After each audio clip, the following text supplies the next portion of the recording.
We had 6 weeks of back in the district listening to our constituents. I didn't hear anybody talk about impeachment. Democrats are back with, as Liz told you about, an extreme agenda. We have a lot of work that the American people expect us to do. Before I walk through that, I want to first reflect on what tomorrow. Tomorrow our nation will pause to remember one of the most infamous days in modern history. The day we were attacked by violent extremists on our very own soil. On that fateful morning, one of our own families in Bakersfield lost a loved one, Betty Ann Ong, a flight attendant who was on American Airlines Flight 11 that departed from Boston the morning of 9/11. Like thousands of other relatives that day and loved ones who received the gut-wrenching news that day, Betty Ann's family was in utter shock and disbelief.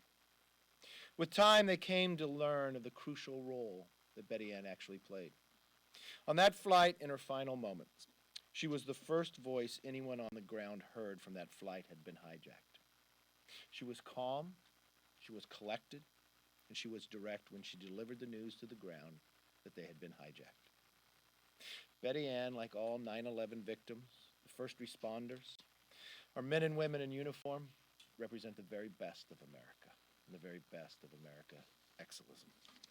We have an obligation to not just remember their stories and their legacies, but we must continue to do everything possible to ensure Americans are able to live a safe and prosperous life.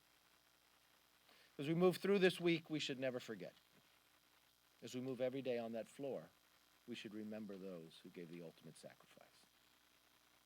And we should rise to the occasion and do the best to make sure the next century is America's. In saying all that, we have a big agenda before us. We have things that were left that could have been done before we departed. We have the funding of government. We have the appropriation bills to get done. We have the United States, Mexico, and Canada agreement that will only make America and this continent stronger. As we make the economy stronger, we make the world safer. As we continue to find better trade with Canada in our better trade with China and fair trade, our negotiations with China will only be stronger if we have USMCA pass. I am convinced that if it comes to the floor, it will pass.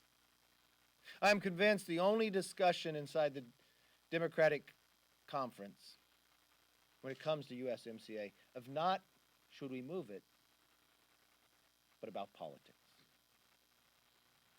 When I watch Judiciary Committee talk about impeachment, it reminds me of what Chairman Nadler promised his conference. You see, when you run for chair, you don't campaign for the country, you campaign to your conference. What did Chairman Nadler promise the Democratic conference the day after the election? He promised he would be the very best chairman for impeachment. He made that commitment to the Democratic conference. That has been his focus. That has been what he spent his time on. Even though every road that they went through to hope they would find something, they did not. This country is too important to play political games like that. It is time for the Democrats to stop focusing on trying to tear the president down, but actually build America up. That's why this month we should vote on USMCA. It only makes America stronger. Put America first.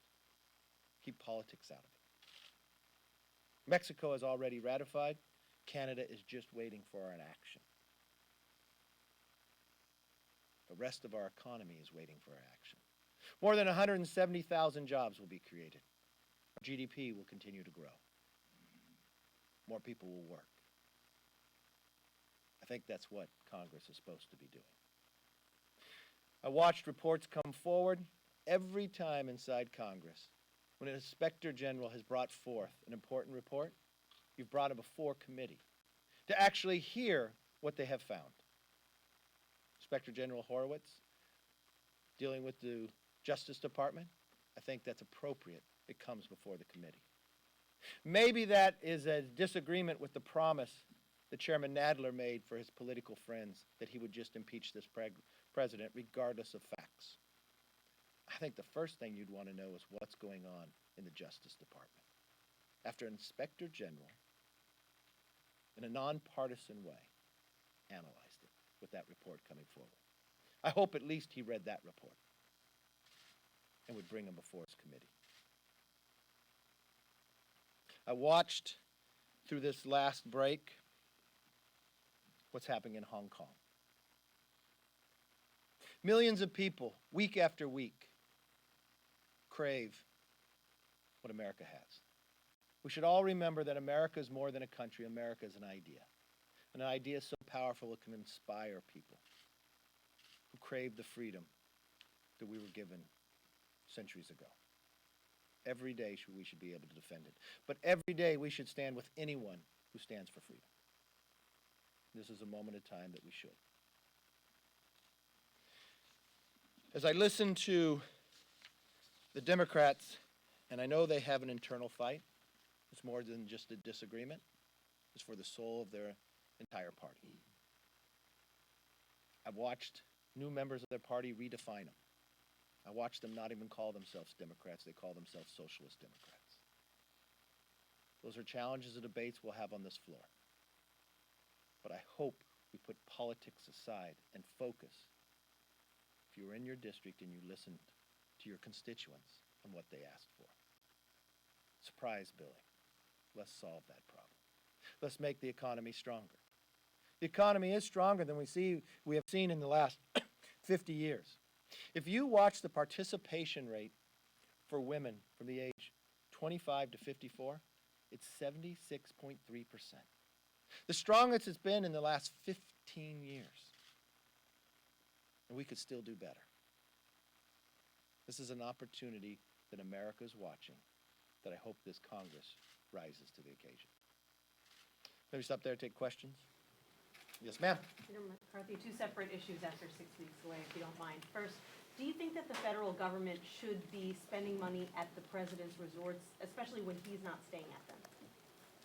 The president's resorts are hotels that he owns. If people are traveling, it's just like any other hotel. I know people will look at it. I don't know that that's different than anything else. Is it different that if I go and stay or eat at a Marriott here or eat at the Trump? The president isn't asking me to. It's he's competing in a private enterprise. It's something that he controls in that process. So if it's in the process, they can stay there, yes. Okay, and then on universal background checks, do you think that universal background checks would have prevented the shooting in Odessa, Texas? I'm waiting to get the reports from the police to look at all of it. I know when we were in the majority, when we watched what had happened in Texas in a church shooting, that the National Instant Criminal Background Checks, the NIC, failed in that instance. It failed because that individual was in the military, dishonorably discharged. That was the first reason he should not have been able to get that weapon. The second reason was the abuse he gave of his wife, the second time, and that failed. We took action. We changed and improved the NIC program. I would want to see one, just like we did before. Let's get all the information in. Let's work with anyone who's willing to work with it to actually solve, to make sure these do not happen again. And I think that's why law enforcement let them do their job and give a report back and let's have a hearing. Yes, ma'am. You were in North Carolina last night with the president. We saw a preview of what is probably going to be his playbook in 2020. Do you think that this race is a test of Trump's message in 2020? And what can we glean from this? You know, there are a lot, people will write whatever they want after the election tonight. There are two elections in North Carolina tonight for Congress. Special elections I can read on both sides. I can sit back and I can tell you about all the special elections we lost in 2009 and that we won 63 seats when it came with that election. Special elections are just what they are. They're special. When I watch and sit what happened, does a hurricane change an outcome and difference? Because one of the few places in America besides Florida, North Carolina is the one of the places they actually touched ground. That's one of the things we did yesterday with the president. And the weather was so bad there yesterday, we actually couldn't get off the plane. We couldn't take the helicopters over. And as the governor and his other came in, everybody was soaked from the Coast Guard and others. And we walked through the damage of what went through. Elections are what they are in a special election. I know we got a great candidate in Dan Bishop. I know the Democrats have an individual who's been running for quite some time. It's interesting to me that Democrat who's running is running in the idea trying to say he's not a socialist and he doesn't really believe in what the Democrats believe in. Then why is he a Democrat? He's running from his own party.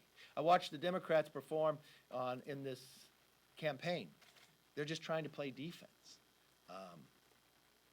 They've been in power for some time. What is their agenda? Name me one thing they have accomplished. Name me one problem they have solved. It's a real challenge for them because they have a record to run on now. And I feel very confident about where we are. We have fewer seats that we have to win the majority than the Democrats did 2 years ago. We have a bigger playing field, meaning that there are more seats of Democrats sitting that the president carried than Hillary carried 2 years ago. I watched this Democrat presidential campaign that everyone raises their hands to care about giving health care to illegals, but wonder and leave homeless and veterans to care for themselves. I think the issue set is going to be very strong. And I think we're going to do quite well in the next election if an election is based upon ideas. Because when I watched who's still standing in that presidential campaign, I watched one that made the debate. He guarantees a wage for everyone in America who can work but is unwilling to. That goes against the core of who we are. But that's what this new Socialist Democratic Party believes. Yes. One question. So you did spend a lot of time with the president yesterday, and you guys have another meeting this afternoon with the president to discuss the agenda coming up.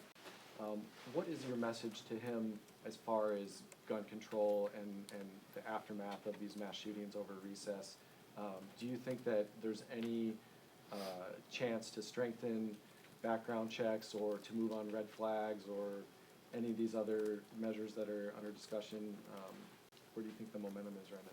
Well, we will meet with the president, Whip Scalise, Mr. McConnell, Mr. Thune, senators. We'll meet as well. We're back in. We're talking about the entire agenda, USMCA. How do we do the approach bills? Yes, and gun legislation in ways that we can make sure that these horrific things that take place will never happen again. I've watched the president take action on this before. I was with the president when we went to Las Vegas.